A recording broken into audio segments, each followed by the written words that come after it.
Welcome to your Tee Time Tip. I'm Terry Moscosi, Director of Instruction for Brown Golf here in Bluffton, South Carolina.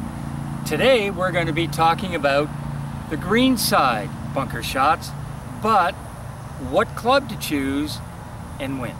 So let's go over to the shot and let's explain it. So now we're in a green side bunker. The situation is I have a little bit of sand to carry.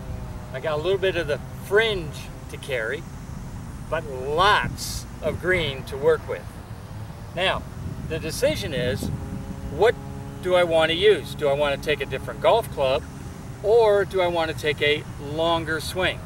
So if I had the sand wedge in my hand, and sand wedge in this case 56 degrees, then I would have to make a fairly long swing.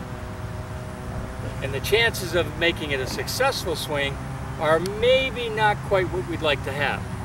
So rather than take the longer swing, I go to a longer golf club. In this case, I'll go to the pitching wedge. So now the lob wedge, I don't even consider it for this bunker shot. The sand wedge, it's a toss-up. The gap wedge, I could probably use the gap wedge, but I chose the pitching wedge instead, and the reason being is now my swing doesn't have to be quite as long, and I carry the ball onto the green and let the ball run towards the flagstick. So now my swing does not have to be as long as it would have had to been with either the lob wedge or sand wedge. And that being said, I cut down the degree of error that possibly could come into the swing. So now I can treat this bunker shot like a normal greenside bunker shot. I go through my setup procedure. Now, unlike the fairway bunker shot, the fairway bunker shot, I'll keep the ball as it were on the fairway. But a greenside bunker shot, I always set up with the ball just slightly ahead of where it would have been had I been on the fairway. So I actually move so that the ball is maybe about a ball width further ahead than I normally would have it if it were on the fairway. Now I set up and I say, okay, what length of swing do I want to use? And most of the time in a greenside bunker shot, the minimum length of swing you'll probably use is about pocket high. So I'll toss the sand wedge off to the side because I can't lay the sand wedge in the bunker, all right, because that would be a penalty on my part. So when I come into my shot, I set myself up. Now the minimum length I would like is that my hands get about pocket high. That would be the minimum length.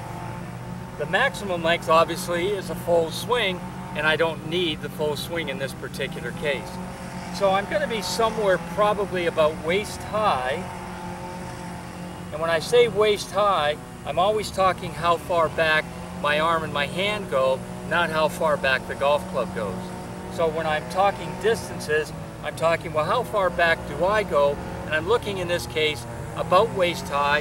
That'll carry the shot, probably not quite halfway, but now the ball should start to run towards the flagstick. Okay, let's see how we go. Set ourselves up. Now I'm going to aim just a little bit left on this one because the green slopes left to right.